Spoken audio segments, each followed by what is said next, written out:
Meus irmãos, boa noite a todos vocês, graça e paz. Meus irmãos, eu não tenho palavras para descrever a alegria que está sendo para mim estar aqui nesta noite com vocês, passando esses dias desse retiro com vocês. Para mim é uma alegria imensa. Eu louvo a Deus, agradeço a Deus pelo conselho, pelo pastor, pelo Rafa, né, que me convidou para estar aqui. É uma alegria. O Rafa, fazia muitos anos que eu não via ele, o reverendo Rafa, a Raquelzinha. Eu nem cheguei a conhecer o Bernardo, conheci no aeroporto hoje. Então, para mim é uma experiência muito maravilhosa. E também conhecer mais essa parte do povo de Deus aqui, que está sedento pela palavra de Deus, e conhecer mais o Senhor, e desenvolver os seus dons, seus talentos para a glória de Deus. E o pastor Daniel e a Cíntia mandaram um abraço bem apertado, como a gente diz lá no sul, um abraço quebra-costela em cada um de vocês. Eles amaram o tempo que estiveram aqui com vocês também, e mandam lembranças e abraços. Meus irmãos, vamos para o texto. Eu passei ali no lado, ouvi aqueles costelão, rapaz, é de lamber o bigode, coisa bonita demais. E o reverendo Rafa, ele me falou que o tema é desenvolver todo o nosso potencial para a glória de Deus. Meus irmãos, tem princípios, tem fundamentos que são inegociáveis para que, de fato, nós possamos desenvolver todo o nosso potencial para a glória de Deus. Se nós negligenciarmos esses pilares, esses fundamentos, você pode correr e não vai sair do lugar. Conhece a história do bêbado? O cara encheu os beiços de pinga, morava no outro lado do rio, era noite, escuro, e ele entrou no barquinho e ficou remando a noite toda. Ele cansou de remar, remou, ele cansou e dormiu dentro do barquinho. No outro dia ele acordou com o sol na cabeça, todo vermelho. Ele, rapaz, o que é isso aqui? Ele olhou, não tinha saído do lugar, o barquinho estava amarrado. Tem crente que é assim. Ele quer desenvolver todo o seu potencial para a glória de Deus, mas se a gente negligencia pilares, fundamentos, princípios, nós não vamos conseguir fazer isso. Nós até conseguimos desenvolver um pouquinho, mas logo a gente cansa, regride. E hoje eu quero falar com vocês, nesse retiro, melhor dizendo, quero falar com vocês sobre alguns princípios, fundamentos, que são vitais para que Cristo Jesus seja glorificado em todo o seu poder. Meu irmão, muito obrigado.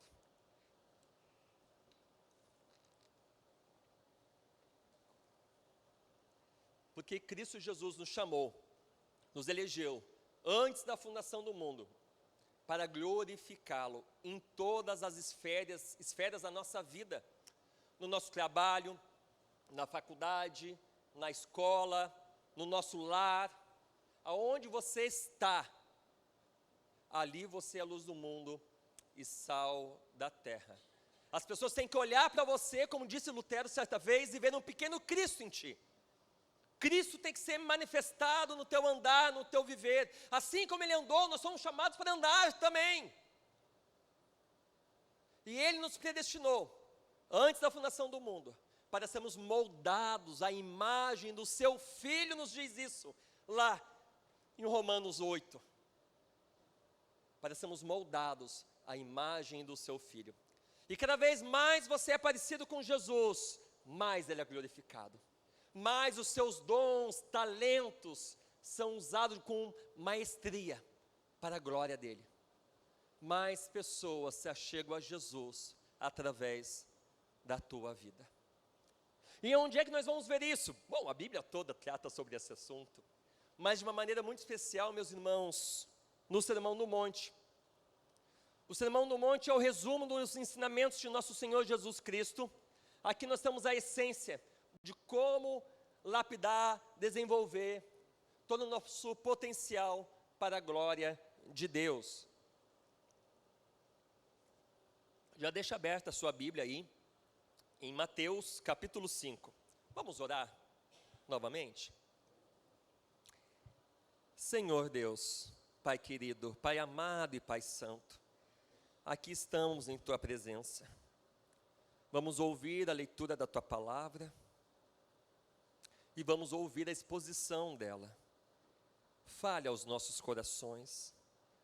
Todos nós que estamos aqui neste retiro, Pai, estamos anelando, desejando ver, Pai, o nosso coração sendo moldado, transformado, mexido, lapidado, para desenvolver, Senhor, todo o nosso potencial para a Tua glória, para o Teu louvor, para a Tua honra, para que o Teu nome seja conhecido e exaltado, Pai, através de nossas vidas redimidas pelo sangue do Cordeiro.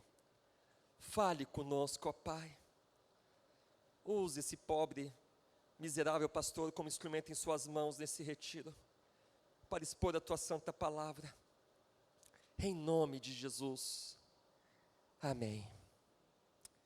Meus irmãos, Mateus, capítulo 5, do 1 ao 3. Vou esperar todos acharem. Mateus 5, do 1 ao 3. Assim diz a santa palavra de Deus. Vendo Jesus as multidões, subiu ao monte, e como se assentasse, aproximaram-se os seus discípulos.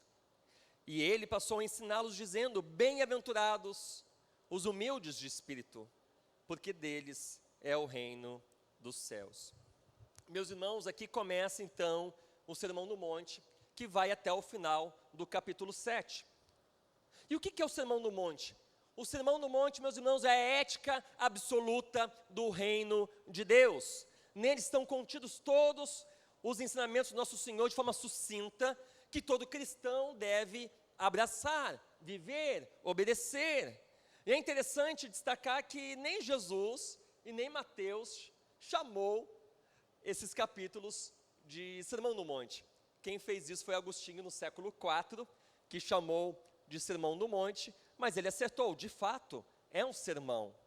E todos nós somos convocados a aplicar essas verdades inerrantes, absolutas, em nossas vidas, em todas as esferas do nosso ser. E aqui Jesus, ele profere então o discurso inaugural do reino dos céus, um discurso autoritativo de um rei. Aqui não são sugestões, não são opiniões, não são dicas, de maneira nenhuma, mas é uma declaração de como é o reino dos céus, como é o reino de Jesus Cristo, como deve viver os seus súditos. E ele começa então a falar e dizer como são as coisas dentro do seu reino. E nesse sermão Jesus mostrou de forma eloquente que o reino de Deus é um reino completamente diferente do reino neste mundo. São outros princípios, são outros fundamentos. Feliz é aquele, meus irmãos, que nada ostenta diante de Deus, mas chora pelos seus pecados. Isso é loucura para esse mundo que se perde. Feliz é aquele que abre mão ao necessitado e não explora os outros para se enriquecer de forma ilícita. Feliz é o que constrói pontes entre pessoas e não aquele que levanta muros. Feliz é aquele que perdoa o imperdoável e não aquele que acumula rancor no seu coração, que busca oportunidades para se vingar e dar do troco. Feliz é aquele que ama e pratica a justiça, não aquele que corrompe e a distorce em busca de benefício próprio. Feliz é aquele que busca a santidade, não aquele que procura satisfazer os desejos pecaminosos do seu coração. Feliz é aquele que ama o seu cônjuge, que luta diariamente pelo seu casamento, e não aquele que banaliza seus votos matrimoniais. Meus irmãos, enquanto a ética no mundo, ser grande, é acumular riquezas, construir impérios, ostentar poder econômico, coisa tão comum hoje em dia nas redes sociais. Na ética do reino, ser rico é juntar tesouro nos céus, onde traça e ferrugem não pode correr, nem ladrão roubar, meus irmãos. No reino, no mundo, os homens vivem ansiosos pelas coisas que perecem, mas a nossa ética é diferente, nossos princípios são diferentes.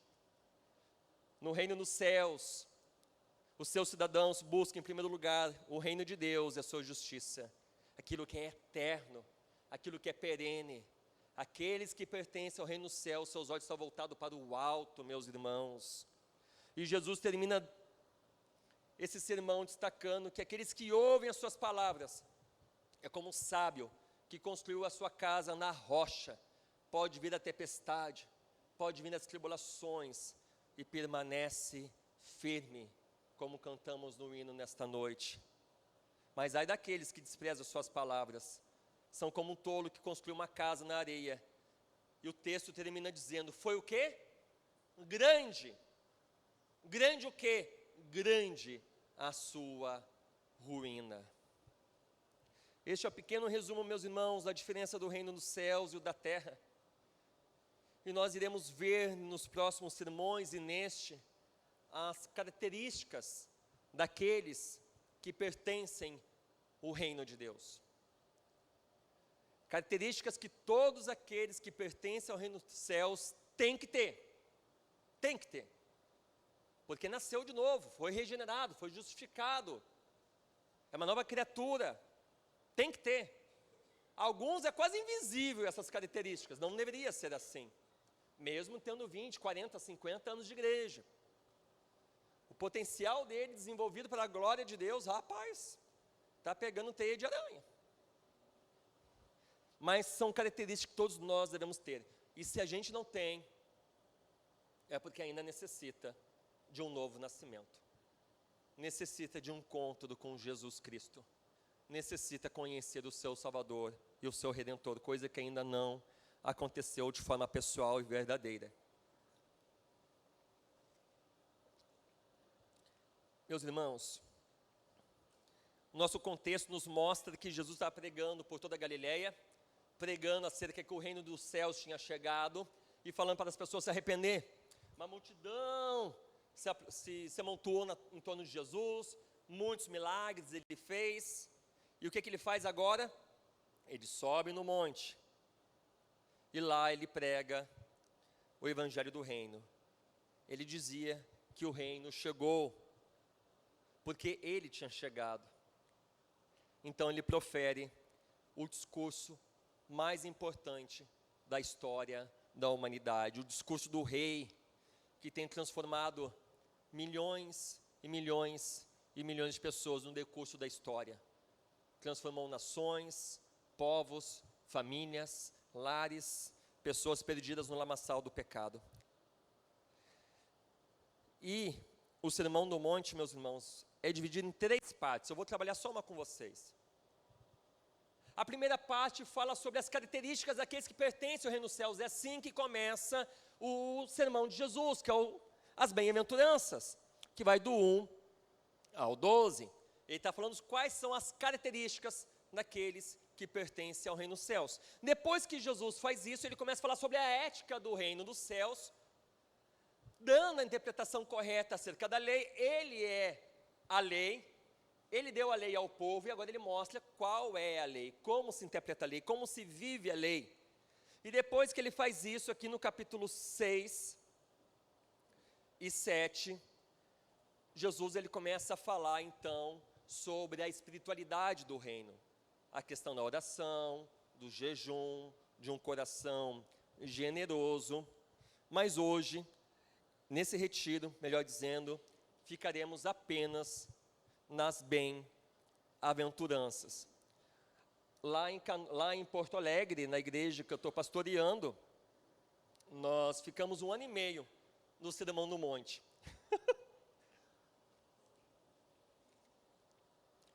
Meus irmãos, foi tempo, mas foi um tempo que Deus trabalhou muito na nossa congregação, e eu pude ver pessoas que tinham dons enterrados, pessoas paradas, pessoas que pareciam um caranguejo, andava de lado, outros de ré, outros mortos, e você vê que quando a palavra confronta, quando a palavra anima, quando a palavra exorta, quando o Espírito Santo trabalha em nossos corações, você vê Deus fazendo milagres, Deus ressuscitando mortos, Deus arrancando pessoas da apatia espiritual, da indiferença espiritual, desejando, anelando, ser instrumentos nas mãos do Redentor, para que outras pessoas também possam ter a alegria de conhecer esse Salvador. E como é que começa aqui, meus irmãos, então, o Sermão do Monte?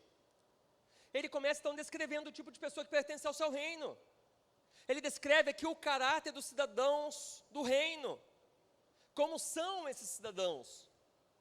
E ele faz isso por meio então das bem-aventuranças. E a resposta pode surpreender muitas pessoas sobre quais são as características daqueles que pertencem ao reino dos céus, assim como tem surpreendido muitas pessoas do decurso dos séculos. Mas uma coisa importante destacar é o que significa de fato bem-aventurado. É uma expressão, meus irmãos, que a gente vê com muita abundância no Antigo Testamento, que significa que é alguém abençoado, alguém favorecido por Deus, significa mais do que feliz. Tem algumas traduções mais novas que traduz apenas como feliz. Feliz é pum, pum, pum. Feliz tal, tal, tal. Não é feliz. É mais do que feliz. É abundantemente feliz, plenamente feliz. É uma felicidade aqui, meus irmãos, a ideia do texto aqui é uma felicidade que não se pode conter, não tem como esconder. Sabe quando você ganha alguma coisa e não fala para ninguém, mas as pessoas perceberam que alguma coisa aconteceu porque está estampado na tua cara? A alegria no teu rosto, e alguém pergunta, o que foi? O que aconteceu? Ah, meu amor me deu uma rosa para mim hoje, né? As meninas aí, né? Ah, minha esposa fez uns cafuné, né? Ou ganhei um chocolate no meu papai, ou coisa desse tipo. Ah, é bom, né? Cafuné, tá meu. Somos dois aqui, eu também, né? Então está estampado no rosto a alegria dessa pessoa. É isso, o bem-aventurado é assim. E essa expressão, meus irmãos, aparece inúmeras vezes, principalmente em Salmos, por exemplo, está associada à confiança em Deus, Salmo 44, em refugiar-se em Deus, bem-aventurado quem se refugia em Deus, bem-aventurado aquele que é educado e ensinado por Deus, bem-aventurado aquele que anda na lei do Senhor, bem-aventurado ter Deus como auxílio e esperança, bem-aventurado é ser povo escolhido de Deus, bem-aventurado é ter seus pecados perdoados, bem-aventurado temer a Deus e andar nos seus caminhos. Tudo isso está lá em Salmos. E o pastor Sproul, já falecido, Deus o tenha, ele definiu da seguinte forma, que eu acho muito bonito. Bem-aventurado, na mentalidade hebraica, significa ter a alma cheia da capacidade de experimentar o encanto, a excelência e a doçura do próprio Deus. Para os hebreus e para Jesus, meus irmãos, a felicidade não era algo subjetivo, não era um sentimento, mas era algo